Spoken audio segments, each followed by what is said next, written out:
Welcome back to the scene of the crime. Here's the remnants of the frame. For those of you who have been following, this was a 1981 Peterbilt 359 with a plane going by. They've moved it around the yard. It's been here a while. Yeah. And A couple months for sure. the brakes are all taken apart. It had no brakes, so when I first lifted it, it took off, and I was like, oh, well, I should have checked the brakes, but okay. With a Holmes 1701 unit, I didn't even know what that was when I got it.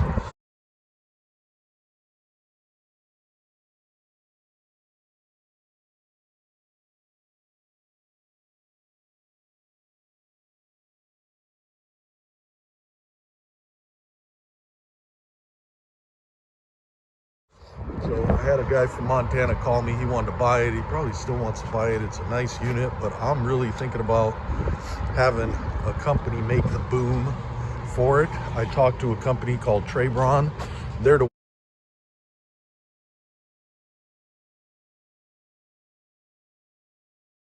ones that make my my big tow unit on the back of that. I thought about having them make a boom for this truck and then turn it back into a tow truck. I don't know exactly what I'm going to do with it yet, but today is going to be the first day I'm going to fire this beast up. I drained all the oil. When I got it, it was about 2 gallons full of oil, or I'm sorry, 2 gallons over full of oil, which was actually diesel. So that leads me to believe that something's going on with the O-ring injectors, or maybe with the O-rings on the sleeves. But anyway, today I drained all that oil. I'm gonna put everything I can find in my shop that was unopened from different jobs. I just want new oil in there. That's my goal. I pulled out all the mangled electrical. There was the old junction box that controlled all the lights. I don't know if you remember the last episode. There was a lot of live wires, a lot of hokery going on, a lot of hokey pokey stuff going on. Anyway, we're gonna keep that. There was a lot of stuff that went on in here that was very dangerous for a fire hazard, so I took it all out. I left some. I still gotta work on it a little bit, but it's raining so hard I didn't want to spend too much time out here. But I do want to see if this motor will fire up and run. One thing I found right away was this right here. Let me see here. Oh, there we go, right here. So somebody was kind enough to undo that. I don't know why. And then they did this here. I don't know what that's all about. That's oil return line off the turbo. I'm not surprised it was leaking everywhere. But we have oil by the manifold, by the head.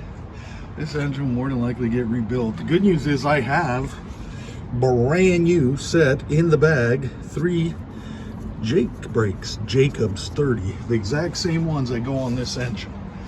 What are the chances of that, huh? When I got my cab over, that's what it came with. So it looks like it came from Lake something. I don't even want to wash this truck until I know, because I'm going to paint it, so I don't even want to wash it until I tear it down. I'm not going to bother washing it. But today we're going to see if it fires up. Look at this. Oh, you got to love all that custom plumber's brackets. Hey, you can't complain about guys who don't know what they're doing, because if everybody knew what they were doing, everybody'd have nice trucks, and then I'd be out of a job. So anyway, today we're going to load it up with oil and put 10 gallons of clean oil in it and then fire it up and see what it does. Stay tuned. Okay, I added 7.5 gallons of oil. Either this dipstick's wrong or something's up, but so we got clean oil. Let's clean it, and the dipstick says it's full. There's the line, right? Watch this. So I think either the dipstick's not the original dipstick or something's up, but I definitely took 12.5 gallons out because I measured every gallon out of there. So let's see what we got now. Yeah, look at that. We got way. Again, it's showing that it's over full, but let's fire it up, see what it does. Okay, moment of truth. We're not even gonna prime it. Let's just crank it and see what it does. We definitely have, we got battery power. We got 4 what looks like good batteries. Let's get in it, make sure it's in neutral, and see what she does.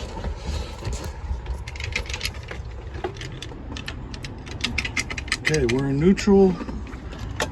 Keys on. You heard the relay start. Oh, this thing wants to crank. It's running. Okay. That was quick and easy.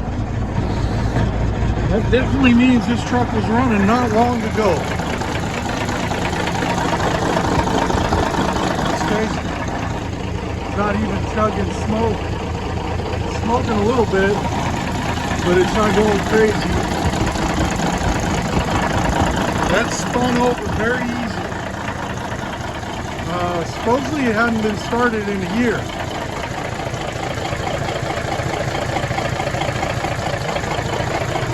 That's the AC belt. Goes onto that pulley. Somebody probably cut it off because the AC compressor is probably bad. You can buy another one of those. They still make them. Sounds good. I don't hear any knocks. I don't hear any crazy mystery noises. I bet you if we check the dipstick, the oil's already dirty. No, not yet. Okay. Let's go check that oil pressure. I forgot to check that when I fired it up. Let's see what kind of oil pressure it has. We don't have fuel pressure, amps. Where's the oil? Come on now, oil. Transmission, engine oil temp, fuel pressure, oil pressure right here in front of my face. Oh, we got great oil pressure. Look at that, 80 pounds. Okay. All right, come on. That's good. Voltage gauge is no good. We'll figure that out. The tach is working. All right. I can hear the fan on. I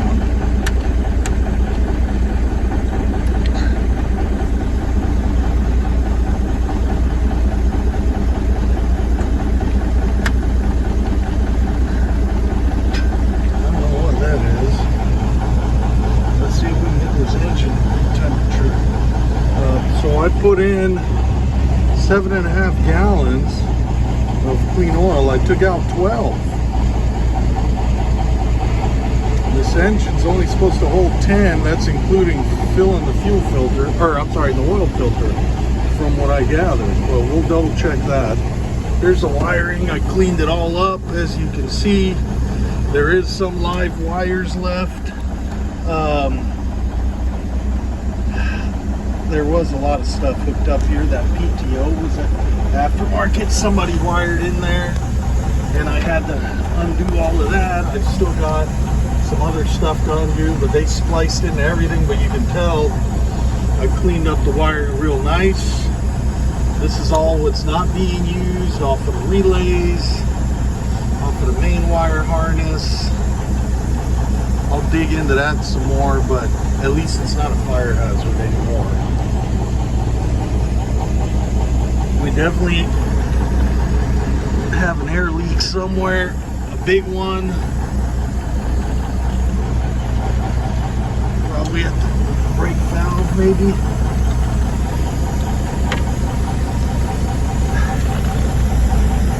You can hear it. Here it is.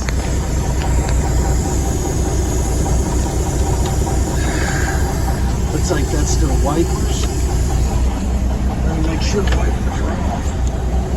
Okay, we found the air leak. There it is. It's a wiper motor for the passenger side. No big deal. Those can't get changed.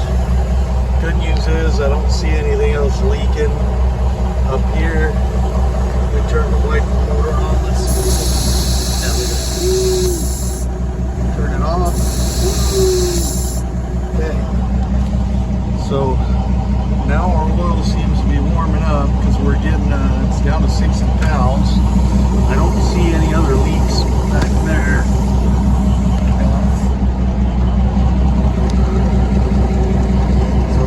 good. That manifold wasn't leaking after all. That looks like it'd be a bear to change.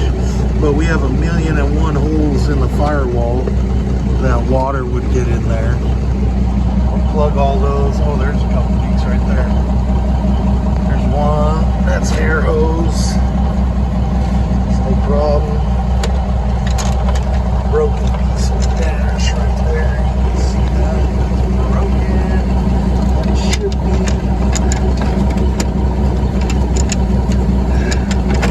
Right there. Should be like that. That's amazing though. Take care of that. It's probably what chafed that air tube, air line. Yeah, but I don't see anything else leaking other than that wiper motor. And that really only leaks when you're using it. All the valves there look good. Let's spray some more. It's just soap and water. It's not going to do anything, but we're checking.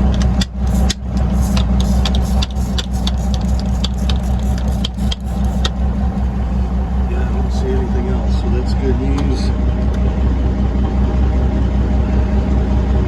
Trying to see if this heater works.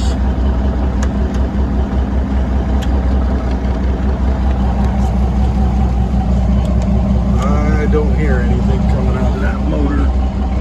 Might be a fuse. Who knows what it might be? I don't know what this is. Have to figure that out. Goes to somewhere.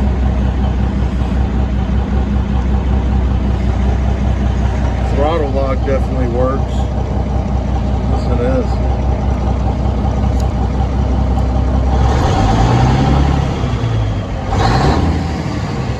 Woo, that definitely works. Backup alarm, I disconnected it. Don't know what that is. I gotta figure that out. The Jake brakes, I believe they were spliced into. So I disconnected those 3 switches because those are all aftermarket. That's a fan switch. That fan's just constantly on no matter what you do. But that's disconnected anyway. The switch, what am I doing? The switch is disconnected. These are live wires. More live wires. I got to trace. Yeah, but I got to figure out where that...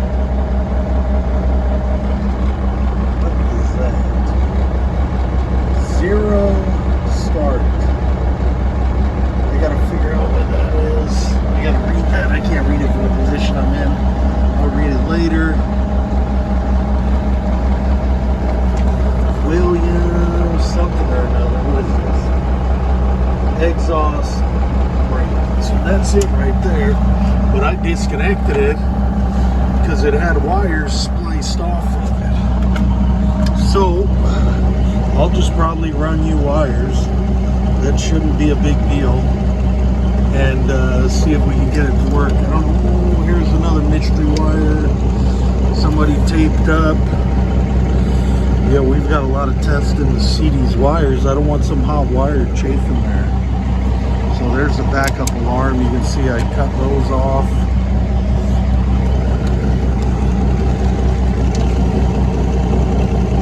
Wire hell in here, but it does run. It's got oil pressure. Looks like the temperature gauge is not working.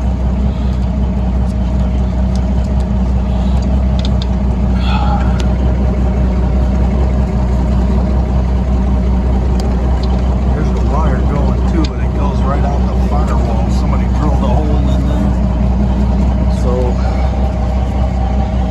figure that out. It looks like it's building up there, but we do not have a low air buzzard. It's probably something going on with those. I don't know. But here's the low air buzzer warning, and it's not turning on, so we'll have to figure that out. Oh man, here's another bunch of mystery wires somebody cut. If there's one thing that aggravates me, it's electrical hacks. I think anybody who works on cars or trucks will agree. Electrical hacks are the worst people to get a hold of anything. They're just the absolute worst gremlins in the world. So, all right, well, Maybe we'll plug up a couple of air lines and see if we could get, we gotta put the brakes back together. The brakes are completely hosed. Oh, okay, we got air and airbag. That's one. Got air in that one too. The brakes, that's what you get right there. One brake can just chilling, hanging. That one's chilling, hanging, but no cotter pins, no pin to hold the brake. Oh, this one has a bad wheel seal. Which one is it? Is it this one or the other side? One of these, they put a brand new brake set on and then the wheel seal's bad. Let's see what this brake is doing. There's another one. That one doesn't even have the can on. That's cool. All right. This one has the can caged. That one's caged. Oh, that one's not caged, but it's not even bolted on. But it does have one use slack adjuster. Looks like somebody put that on recently. And then this one's, that one's on again, no pins. Holding the brake can actuator to the slack adjuster. Okay, all right, well, I haven't heard the air dryer purge yet. We'll see what that does. Before we drive it, we gotta tie up that air tank because I cut the bracket to it. Oh, what a shit show. Excuse my language. So we're gonna have to undo that, play with that for a minute. Look at this. Yeah, we're gonna have to undo all this and, I don't know, bolt it up to where it belongs. Plug in that airbag. That comes off of this and then goes into that one. It's a hose like this one. I think I might have some spare fittings and stuff to do that. Yeah, we destroyed that from the welding, but it was already broken. If your torsion arm looks like that, then you need to replace it. So I've got another one. They're nice enough to leave a bunch of new parts in here. Okay, that's where we're at.